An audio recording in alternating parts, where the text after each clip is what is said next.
Hello, my name is Dr. Carl Candlepun, and this is the 8th official episode of my Lost podcast. As such, it features spoilers for up to and including Season 1, Episode 8, Confidence Man. It features no spoilers beyond this point in the show. However, if you have not seen at least to this point in the series, I highly encourage you to do so first before proceeding with this podcast.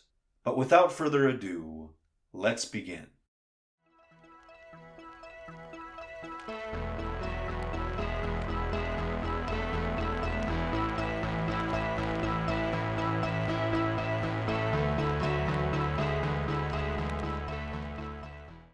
Hello and welcome to Dr. Candlepun's Lost podcast. My name is Christopher Huth, otherwise known as Dr. Candlepun. And I am Mike, also known as Undergraduate Flickerson. And today we are talking about episode 8 of Lost, Confidence Man. I guess I want to start with, so you texted me earlier today when I was confirming that we were getting together to record this. In your text you said, I still don't like Sawyer, by the way. So I think I want to start with you just elaborating on that. I don't know if it actually made, if it was just a side conversation we had while we were recording an earlier version, I think. I'm not sure it was actually in the podcast. Yeah, I think it was last week, and I haven't edited that yet. So it may or may not end up in the episode. It tells you how quick I forget. It could have been 2 weeks ago for me. But I brought up Sawyer and my kind of disdain for him, and you're like, oh, really? Do you kind of remember, And I was like, I don't really remember. I don't remember anything, special about his story and blah blah blah. And so I'm watching this, and I have that in the back of my mind while I'm watching it. And of course, like during the kind of the reveal of how Sawyer became Sawyer, I was like, oh, okay, I kind of remember that now, and I still hate him. Yeah. Well, it's funny because last night we did the screening for first time viewers for The Moth, which is what we talked about last week. And there's somebody out there that keeps talking about how much they hate Sawyer. And they were like, yeah, I wonder if his episode's coming up soon. And I was like, yeah, I think it's fair to say it's coming up soon. And I was like, but like I'm very curious to hear if your opinion about him changes at all. Because I honestly wouldn't be surprised if it doesn't. But, so before I get into why... It's funny, because last week we had that Reddit comment that we started with. Yeah. And you remember how, because I had that before I started watching The Moth, I kind of, started watching it in, a more defensive, for lack of a better word, way. Critical way, yeah. Just, more of, okay, well, so why... how might I counter this person's criticisms of it? So the funny thing is, you sent me that text today, and I was waiting for the confirmation before I sat down and watched it to take notes. So it was after you sent that text that I started watching it, and it was kind of the same thing. Yeah. Where I was like, okay, well, so let me watch it with okay, why would this work for other people, or why does it work for me? And I feel like I came up with some good arguments. Yeah. But first, I want to hear if you have any other things to say about why that didn't work for you, or why you still hate him. Yeah, it's kind of that thing where you're like, oh, the villain's got an origin story, right? so you get the origin story, but then I'm that guy that's like, oh, okay, so you're mistreated, so now it's okay for you to mistreat people. I hate that thought process. Sure. Like the idea that you could hurt me so bad that I would stop being me. And I would find it okay to hurt somebody because I was hurt. Mm. It's selfish on top of stupid. I just don't. Yeah, it's not something I get behind. Right? It's sure. That should be all the reason. Like if I've ever been when I've been done the worst in my life, the lesson I learned from that is I don't want to make anybody feel that way. I deserve better. I'm aware of that, but I don't want to make anybody feel that way. And so there's that part where he's the same, but then he embraces the darkness that made him hurt so bad in order as a means to an end. And so it's yeah. Well, so I don't think any of that's wrong, and I don't think that I'm necessarily going to change your opinion of Sawyer as a character at this point. But I do think there are some extra layers there that really work for me with him as a character, and him being a complex character. And so the story that he tells, he explains that, okay, this thing happened to me, and then when I was 19, or he's the real sad part is that when I was 19, I owed some people some money, some bad people. And so basically he did the one thing that he knew how to do to get himself out of that situation. And what the subtext is that ever since, he has hated himself because he has become Sawyer. Yes. This man that ruined his life, that did this awful thing. He has become that man, and so he hates himself. And so he cannot stand anybody feeling sorry for him, anybody, any kind of sympathy or good feeling. Like, he wants people to hate him. Yeah. Because he thinks Sawyer deserves to be hated. Sawyer that ruined his life, right, who he has now become. So, I mean, because like the whole thing with the inhalers in this episode, like when people start coming to him, like he doesn't say that he has them. He doesn't, he doesn't deny, but like no, like when Kate comes to him and he's chopping the firewood, I think in that scene he would have told her at the end of that conversation, like, look, I don't even have them. But then she says that thing of like, I don't buy it. I don't buy this act. Like, nobody's this disgusting. Yeah. You're putting on an act. Yeah. And so when she's saying like, oh, I don't think you are a piece of shit, he becomes desperate to prove that he is a piece of shit. So he shows her the letter and pretends that it was written to him so that she'll be disgusted by him. And she'll go back to being disgusted by him. And then at that point, that's where he continues to like let them believe that he has the inhalers. Although again, he still never claims that he has them. Which is much like what happened before when he's supposed to tell her about Jack. Yeah. That she makes that, that bridge too far statement to him that hurts his feelings or whatever it is. So it's like he always has a justification. Yeah. So that makes sense though, what you're saying for sure. Yeah. I didn't see it that way, but I definitely can see what you're saying. Yeah. Well, so like the reason that it makes it, because I agree with what you said, I was mistreated or victimized in some way. That is by no means a justification for you to go and do the same fucking shit. But there's a huge part of the motivation for why he is the way that he is it's to punish himself. Yeah. More so than to cause suffering for other people, and that's what I find really fascinating. And then at the end when she's like calling him out, like, you're the one that wrote this letter, and she's like looking at him that way, and he's like, don't you feel sorry for me? And he snatches it and he like sends her off.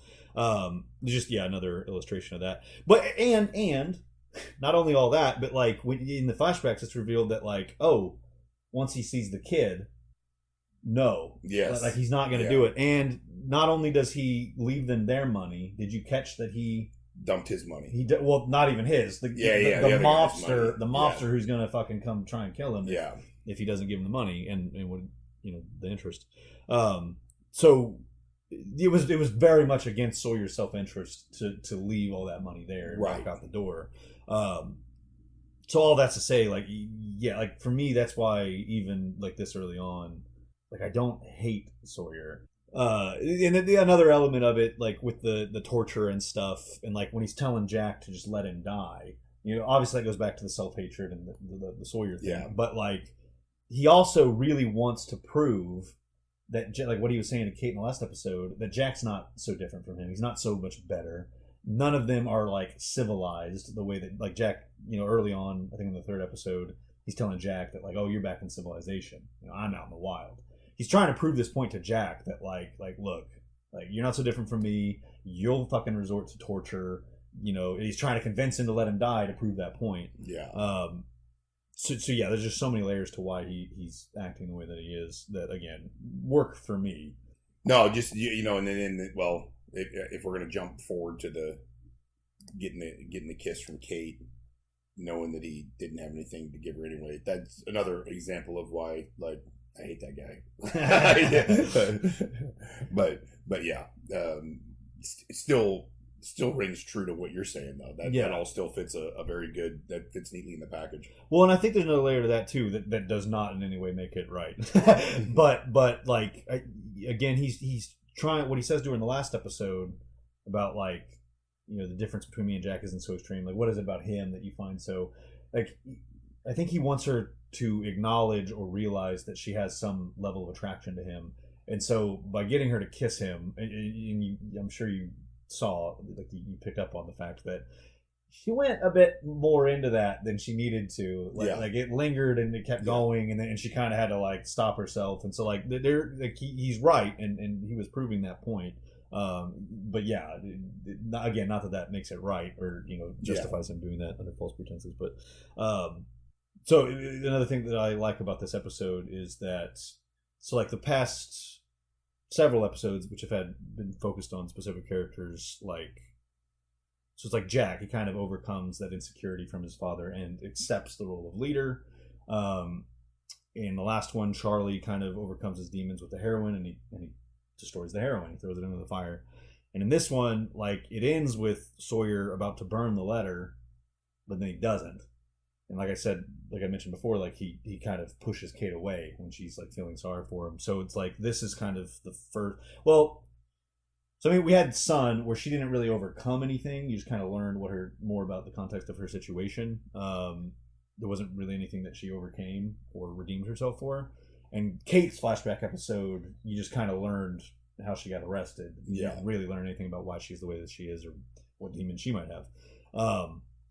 So all that's, but this is the first episode where a character is kind of given an opportunity to make progress in some small way and doesn't. Yeah, hits the pause button. Yeah. He decides not to burn the letter. He doesn't take that. I mean, he tells Kate, like he confides in Kate to a degree to which I imagine he hasn't confided in anybody. But when he kind of catches that she's starting to feel sorry for him, he's like, no, and refuses that. Anyway, I'm just pointing that out because it's like I do feel like some people might think that it's starting to get a little formulaic if every single episode people are overcoming their stuff. This one breaks that pattern, such that it was. Couldn't happen to a better person. Yeah. So we've talked a lot in almost every one of these episodes about Boone, and we've kind of picked on him a bit, rightly so, and I would argue. But last week you brought up something that I had never even read that scene that way, but about how when Jack's trapped in the cave-in, Boone's quick to drop what he agreed to do for Sayid to run off to the caves because you perceive that as him once again being like, oh, I can go. It's a bigger chance. Yeah, it's my shot. And I told you, I was like, yeah, I never read it that way, but yeah, like that's interesting. But because you pointed that out last week, like watching this episode, I kind of read into. I kind of picked up on something that I don't know if it was intentional or not, but like it was very much the same type of thing when he finds out that Sayid was doing something to Sawyer. He tries to go with Sayid, and then Shannon's like, "Boone, don't leave me," and then he doesn't. He doesn't leave her. He ends up staying there instead of going and trying to be the hero in that way. And to me, that felt like a moment of progress. And I never would have read it that way if you hadn't said what you said last week. Yeah, it's funny. I don't guess I even looked at it as because I kind of got caught up in the selfishness of why he wanted to go, right? Mm-hmm. Like it'd be almost like if I put myself in jeopardy and I got manhandled and I couldn't do anything about that, but then I go and tell you who could do something about it, and when I find out you're going to go do something about it, I want to go be a part of that. It's not very redeeming, for me. So, however. I did see. Well, but that still stands with my point though, is because I gave a different reason, but I also felt like it was like an ego thing for why Boone wanted to go. Oh, sure, yeah. So I gave a different reason, but we're on the same page about that. My point though is that like when Shannon asked him to stay, he stayed. He stayed. Yes, he puts the ego aside. And I think also what's shown in this episode is as much as he wants to separate himself from the way that she acts, right? From the moment they're on the beach after the crash, she's been herself, right? Like nothing is more important than her and what she wants. Comfort. Not even needs, just wants. Right. And he's tried to separate himself from that. And I think in this instance, it's also the first time that he probably shows how loyal and how much he loves her as his sister, and it probably gives like a snapshot to me of how much he's probably actually taken care of her. And so it's not so much that he wants to separate himself, but he's probably been in the shadow of her personality, wishing she would not be that person their entire life, and this is just the one chance that he's had that would be maybe, dare I say, socially acceptable to distance himself from her and her attitude.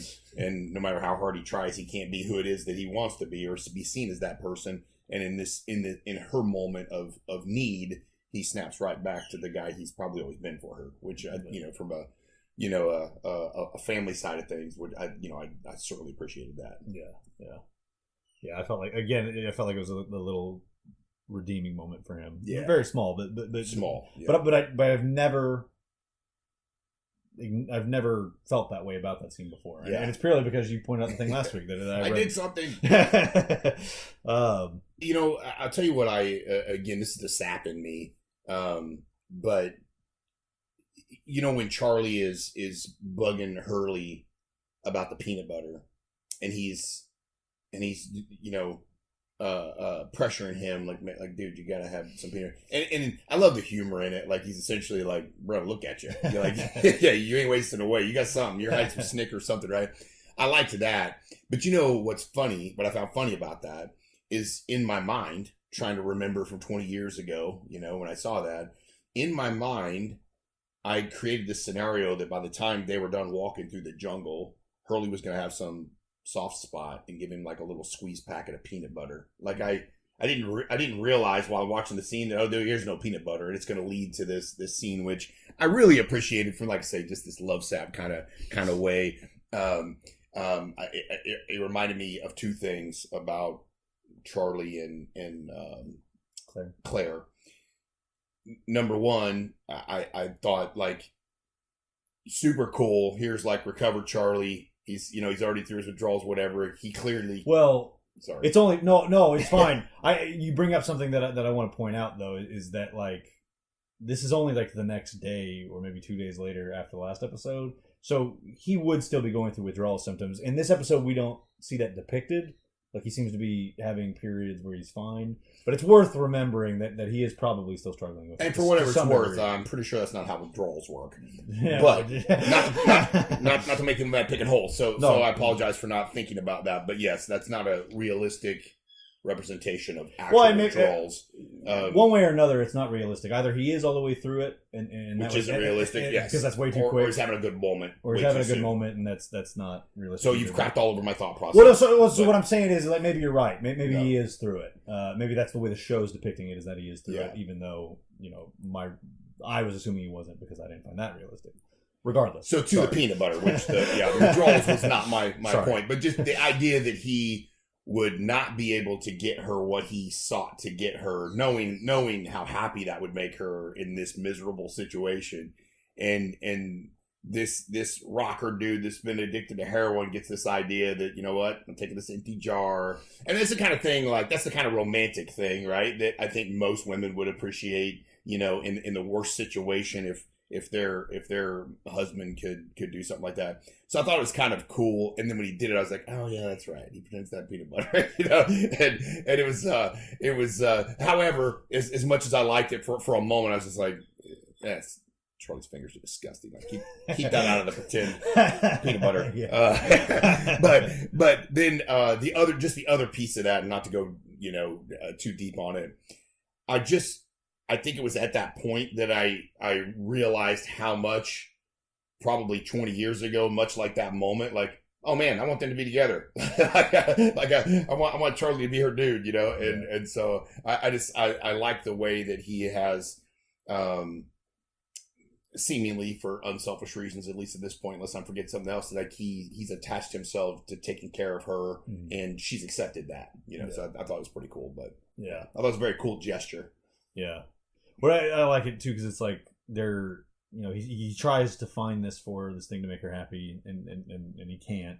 So what he instead does, and what they do together, is they pretend. Yeah. They decide to believe, if you will, that there's peanut butter there. Yeah. A little childlike, a little innocent. Yeah. I liked it. Okay, so one of our semi-recurring segments is called Not Actually a Plot Hole, where I take things that are sometimes regarded as plot holes in the context of the overall series, from the episode that we're discussing, and I point out why, hey, that's not actually a plot hole, or, there are other options besides it being a plot hole that you could embrace. This week is interesting. For one, because I didn't pull up the page on this computer. I have it on that one. So for this week's examples, it's kind of an interesting and unique case. It kind of gets deeper into why I wanted to do this on the podcast. Lostpedia, I think I've talked about it on the podcast before. It's a very valuable resource, lots of trivia, lots of information and stuff. But yeah, I know I did talk about this the first time I introduced the segment, that they do have a section on each episode page called bloopers and continuity errors, and they kind of, list things out. And some of those things will just be flat out wrong. And what I don't think I've said on the podcast is, like, there was a time in the past where I would go and I would kind of correct those things. There are moderators, one in particular, of Lostpedia. I don't know if you know how Wikipedia stuff works, but moderators basically review the changes, and like if something was changed in error, like they can revert it and all that stuff. Basically, I corrected some mistakes on Lostpedia, and then somebody went in and undid every change I made within 2-minute span. So like didn't even read the changes that I made, just undid them. When I argued the case for like, hey, this is why this is wrong, this is why I changed it, yada yada, I was essentially blown off. So since then I've decided, okay, I'm not going to mess with Lostpedia. But that's part of the reason that I wanted to use this podcast as an opportunity to address some of the things that at least one Lostpedia moderator is not allowing to be corrected. But what's interesting about this episode and this section on that page is the first quote-unquote plot hole that's on here does have like a follow-up section that's like, hey, here's why this isn't a plot hole, which is what I tried to do before. But then after that, there's another example of something that's just 100% flat out wrong and has nothing to correct it. So the first plot hole that it points out is that when Sawyer in the flashbacks is starting this grift or con or whatever, he mentions that he has 100, or I think she's actually the one that says the number. But basically, he's saying that he needs $300,000 to go all in on this investment. He has $140,000, and so she volunteers that, oh well, maybe we get the other $160,000 from my husband. So the bottom line there is Sawyer has $140,000 in that briefcase. But then later, when he's talking to the mobster guy, the mobster says, "You're telling me that you left $160,000 of my dollars with a civilian." They say that that's a plot hole. But then somebody obviously edited this and offered a counter explanation. Well, let me do the thing that I have done in the past. And like, do you have an idea for why that might not be a plot hole? No. I mean, I wouldn't even. I didn't pick up on that. Probably wouldn't have been something I'd picked up on. And if I had, knowing how things are filmed sometimes, I mean, a script is a script, but I mean, somebody messes up a number, and nobody's paying attention. That wasn't the part they were really wanting to get right in that scene. And yeah, I wouldn't have thought much of it, but sure, okay. But the in-universe explanation that somebody has already put in there is what's established is that Sawyer borrowed $160,000 from this mobster. Then if we assume, okay, yeah, there's only $140,000 in the briefcase, he used the other $20,000 for expenses such as creating this image, having the hotel room, throwing $300 down for lunch to prove that he's legit. Yeah, all of that was invested into the con itself. Yeah, like that makes sense. Very easy explanation. Very easy. Yeah. And again, somebody has already put that on the Lostpedia page, and as of yet, it has not been removed. But then there is another plot hole. We talked about how Sawyer left both briefcases of money in order to get out the door and not be involved in that with the kid anymore. So somebody put on here, when Sawyer backs out of the deal at Jessica and David's house after spotting their young son, he is shown dropping a suitcase of cash twice and leaving empty-handed. This would mean he not only left their money behind, but also left them with the $140,000 he borrowed from Kylo. I guess that's the name of the mobster, or Kilo. This is clearly a continuity/editing error, as Sawyer, even feeling guilty, would have no reason to gift them with $140,000 he owed to someone ready to murder him over it. So the big issue that I take with this, and the reason I'm reading it verbatim, is that statement. This is clearly a continuity / editing error. And what drives me nuts is when people take subjective opinions and state them as definitive facts. Yeah. Not only is it definitively not an editing error, because it's literally, when he drops the second briefcase, it's a wide shot, and you can see the first briefcase still on the table, on the coffee table. So it's not an editing error. It's established those are two different suitcases. It's in the script that he leaves both suitcases behind. So again, definitely not a mistake or a continuity error. Also, stating definitively that Sawyer would have no reason to gift them. Okay, well, so let's back up to everything I just said about Sawyer and all the self-loathing he has for himself and not doing things that are in his best self-interest. Right. He also, in that moment, he doesn't want anything to do with hurting this family now that he sees the kid. Yes. He's trying to stop him from walking out the door. The husband is trying to stop Sawyer from walking out the door, even after leaving that guy's money behind. So he does the one other thing that he can do to get the guy to leave him alone, and that's to just drop the rest of that money. Yeah, and he walks out. So I don't understand. Not only do I not understand like how you can say definitively that's a bottle. You're just not acknowledging kind of the whole point of the episode. Yeah. Well, not to mention the fact. I mean, so in for a penny, in for a pound. If Sawyer takes that $140,000 back, and we've already talked about the investment of the other $20,000, he's not going to get any less debt over $20,000. Yeah, this guy's already told him essentially. He said, "Bring me my $160,000 plus 50%." Yeah. So not only if he shows up with $140,000, he's $20,000 light. He's also missing that extra 50%. Yep. So he can't bring him any amount of money back. Yes, there's nothing short of exactly what he was expecting to get that's going to keep him alive. Exactly. Yeah. By dropping the first suitcase, he was already risking his life. In that way. So I mean exactly. Sorry, I feel like I'm coming off like more annoyed. I mean maybe not. Maybe it's the exact amount of annoyed that I am. But yeah, we keep talking about how the thing I love about this show is the discussions that can exist around it, and I love engaging in those discussions and those debates. But in my opinion, you have to enter those like in good faith, and if somebody is coming at you or somebody else with by stating things that aren't facts as facts, that tells me that they're set in their opinion. They don't want to be convinced. They don't want to hear that they're wrong. They don't want to hear that there's another explanation. And it would just be a waste of their time and mine to try and engage in that conversation. Well, it kind of goes back to what you talked about in the idea of doing this, in part at least, is that it's one thing if I'm stuck in my ways. It's one thing if I see this show or any other show and I say, this is the conclusion I've come to. It's irresponsible, at least, for me to give you my conclusion as the only conclusion. Right. It just doesn't make any sense, right? Like if, and again, it's okay if you are that person. Just don't force it on other people, right? It's like I said, I'm not offended by stupidity until it's forced upon me. I mean, so yeah. The only other thing that we haven't talked about that I'm just curious if you have anything to say.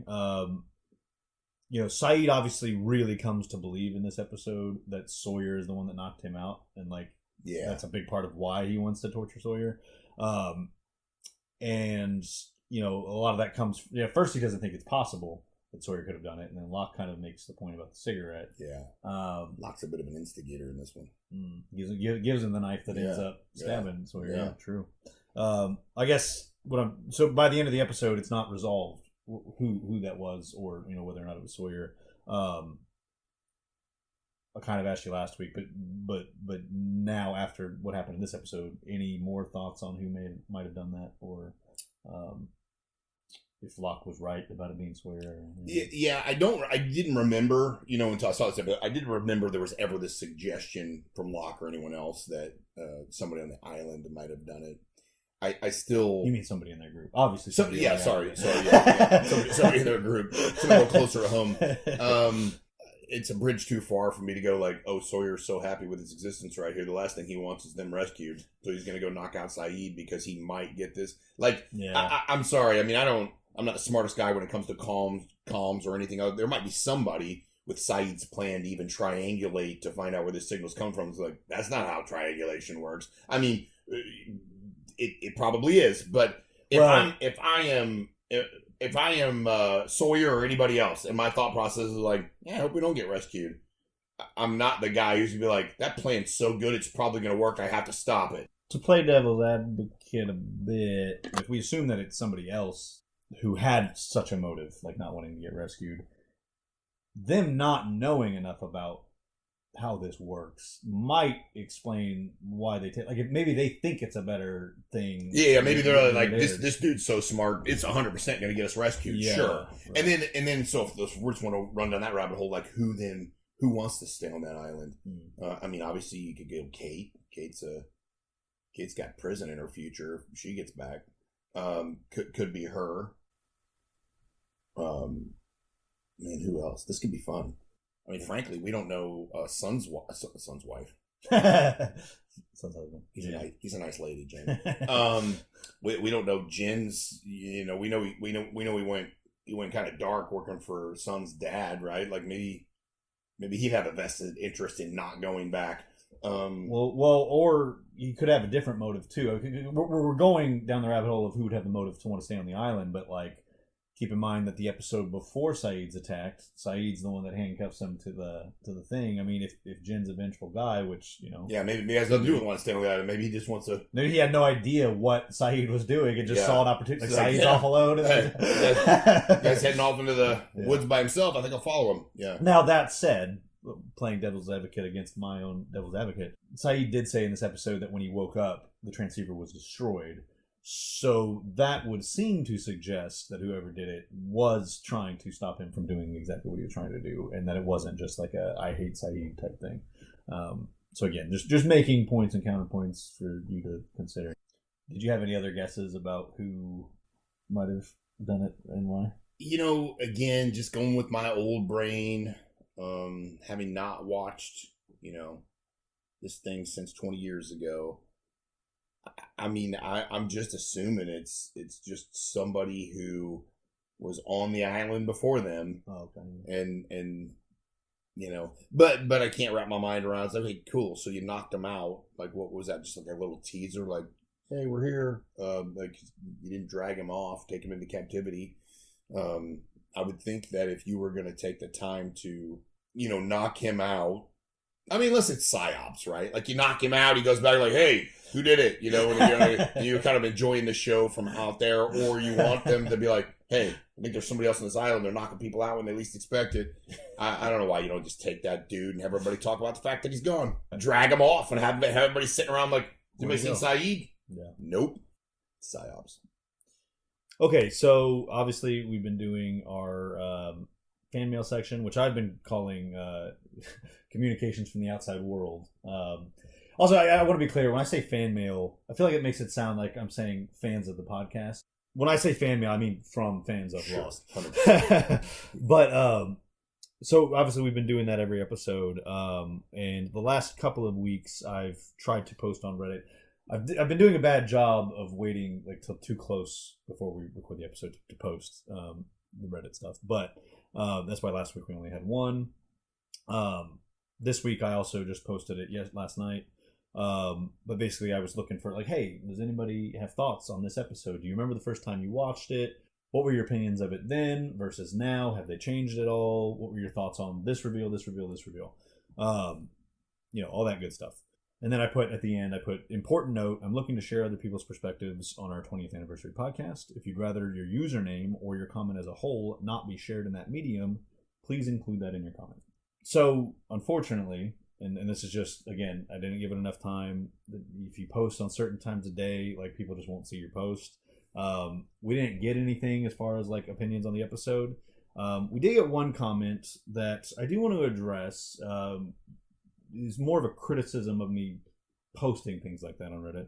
I don't know if criticism is the right word. It's more expressing discontent with it, and that's what I kind of want to talk about, the potential reasons that might be valid for why this person doesn't want me to do that. I'm not going to read the username, but they didn't specify that they didn't want me to read the comment, so fair game.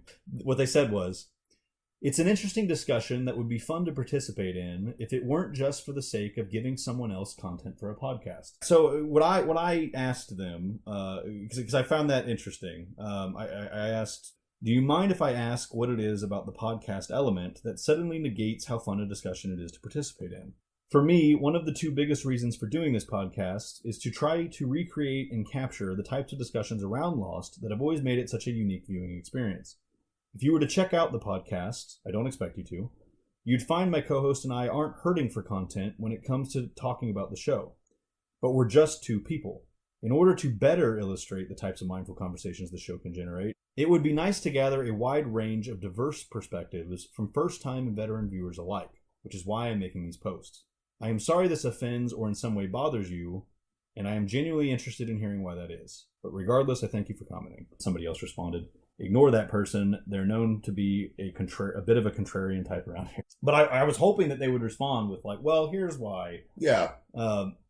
So I don't know. So, I take that, trying to take that, again, in good faith that like, okay, is there like a valid point there? Like, does it come across, like, is it justified that's coming across as me like fishing for content?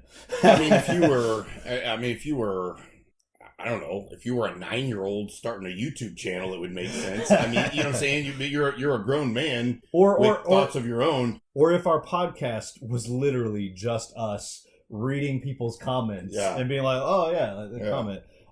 Then 100%. Like we're letting other people do the work for us and have the conversation for us. But that's not what this is. I think we've established that in these first several episodes. So for somebody to assume that without checking out the podcast, I feel is a bit unfair. Well, I think the other part about it, the other thing I would say about it is, if that's how you feel, just don't comment.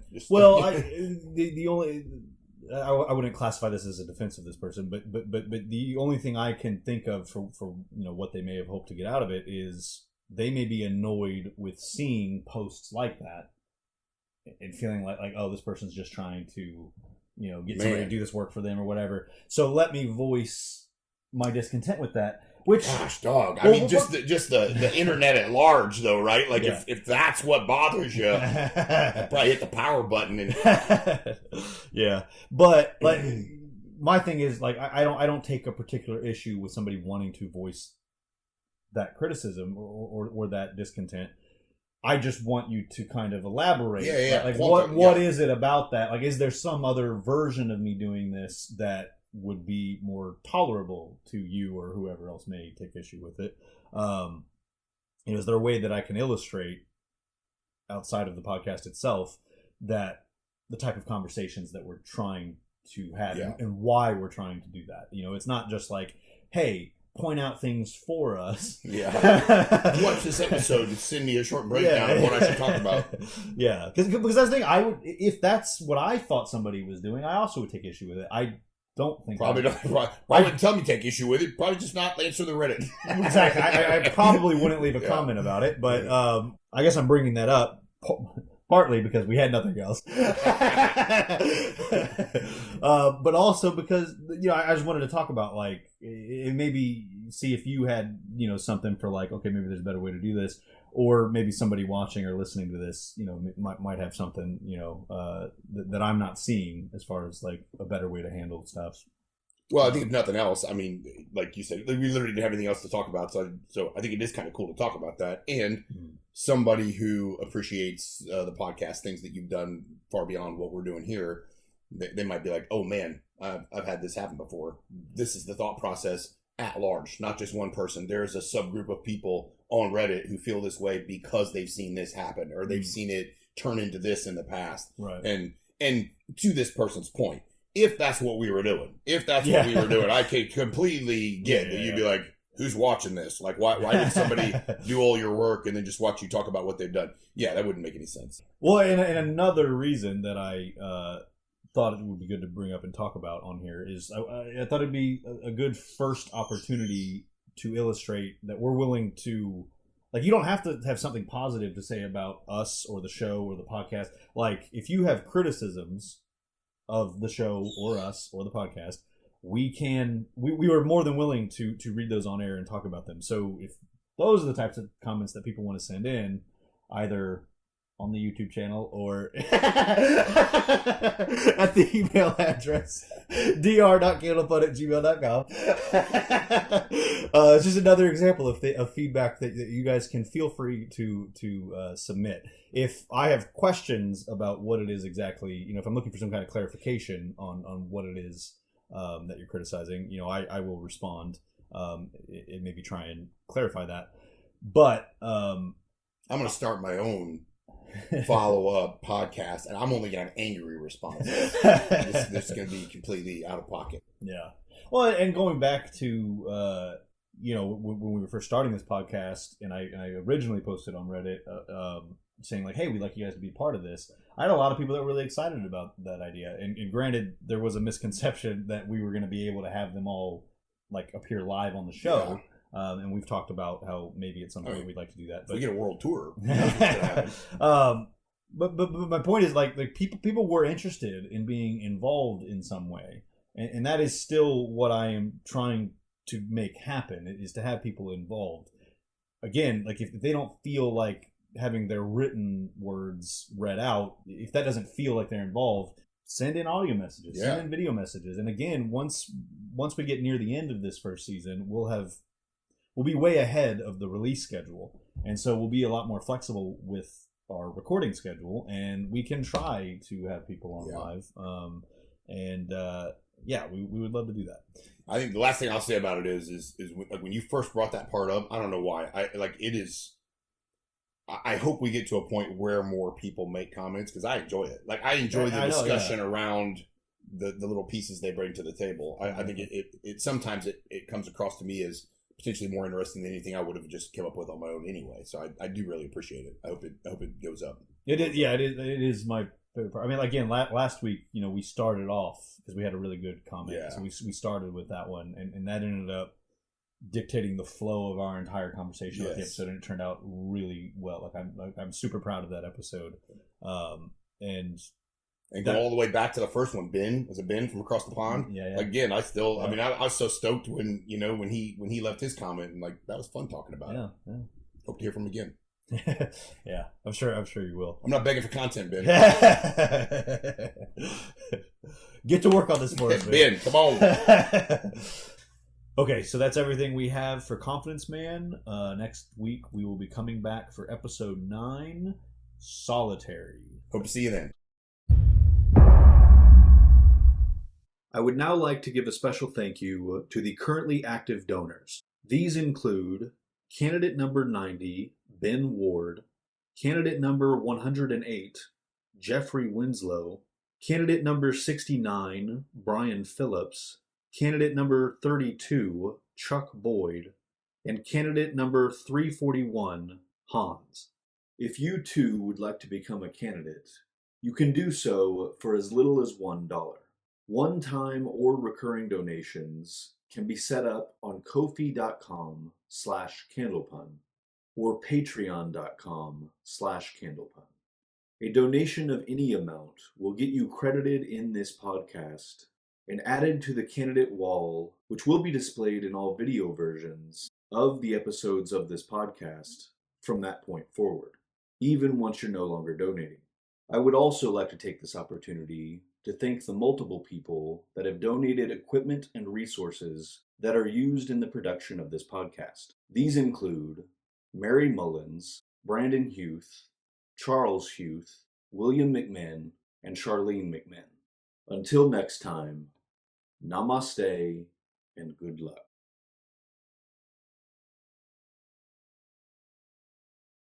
Sorry. I feel like I'm coming off like more annoyed. I mean, maybe not. Maybe it's the exact amount of annoyed that I am. But I mean, that's.